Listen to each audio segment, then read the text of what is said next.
Saya bersumpah bahwa saya bahwa saya akan memenuhi kewajiban saya akan memenuhi kewajiban saya sebagai Wakil Ketua Dewan Perwakilan Rakyat sebagai Wakil Ketua Dewan Perwakilan Rakyat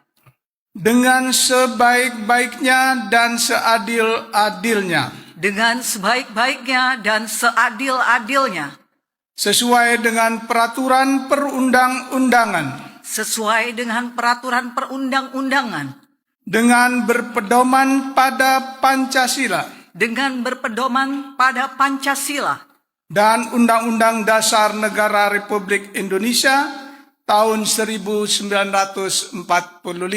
dan Undang-Undang Dasar Negara Republik Indonesia tahun 1945,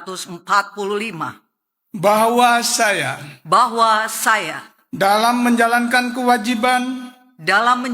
kewajiban akan bekerja dengan sungguh-sungguh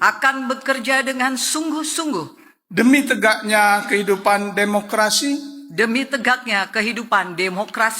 serta mengutamakan kepentingan bangsa dan negara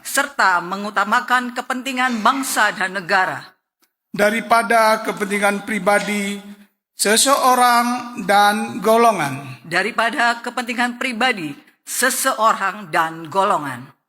bahwa saya akan memperjuangkan